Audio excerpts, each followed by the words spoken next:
Nous voulons qu'en France, on puisse se promener tranquillement, descendre ses poubelles, aller en manifestation, aller à un match de foot, sans perdre un œil, un bras ou un bout de cerveau. On veut qu'il y ait une vraie justice, parce que n'oubliez pas que tant qu'on n'aura pas de justice, il n'y aura pas de paix. Pas de justice! Pas de paix! Je m'appelle Vanessa, le 15 décembre 2018, j'ai pris un tir de LBD en pleine boîte crânienne, et depuis mon quotidien a été complètement transformé.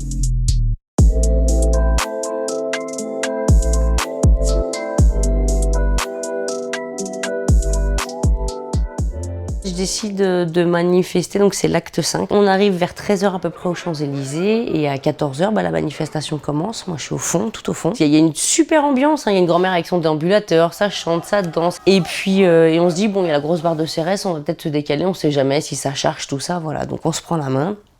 Et au final, on marche 2-3 minutes et puis d'un seul coup, je ressens pas de choc, rien. C'est que d'un seul coup, je vois ma copine et puis je la vois bizarrement tout gris, enfin, ma vision est bizarre. Et je comprends pas en fait parce que j'ai pas senti de choc, il se passe rien. Donc je comprends pas, je pense qu'on m'a poussé et puis d'un seul coup, je commence à entendre médic, médic, appelez les médics. De la place, médic! J'essaye de regarder en me disant que c'est quelqu'un à côté de moi en fait, que voilà, parce que mon cerveau a déjà fait un off en fait.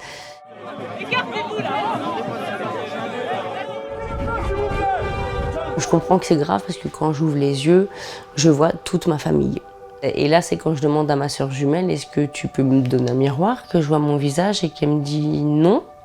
Tu préfères pas demander aux infirmières? Je commence à me dire, qu'est-ce qui se passe? Pourquoi Et puis là, arrivent les infirmières et je dois aller me laver dans la salle de bain et je découvre mon visage dans le miroir, qui ressemble à rien. Ouais, même encore maintenant, je me suis dit qu'il fallait que je disparaisse, que je pouvais pas vivre avec ce visage-là.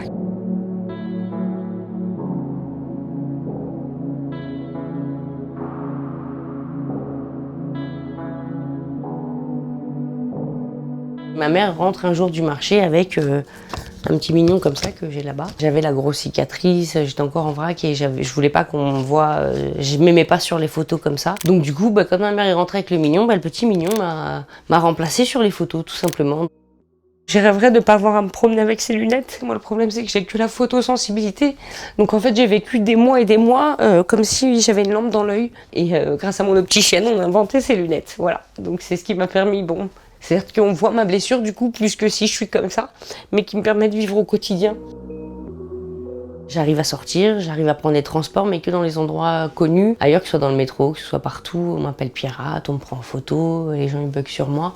Donc c'est toujours compliqué.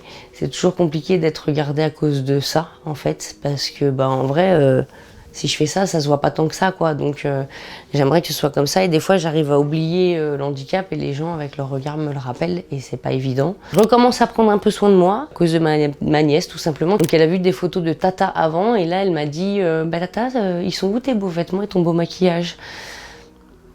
Donc Tata s'est dit qu'il était peut-être temps de laisser les joggings et d'essayer de redevenir un peu féminine comme avant. On se fait des brushings, tant bien que mal, et je me maquille qu'un œil, du coup c'est pratique, c'est plus rapide.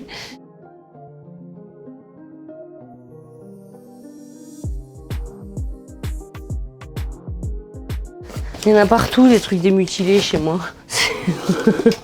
La victoire, c'est d'avoir réussi à faire une association, d'avoir réussi à créer des liens avec des gens, d'avoir réussi à peut-être découvrir aussi qui je suis au fond de moi. Beaucoup de souffrance, mais peut-être une façon aussi de se découvrir autrement.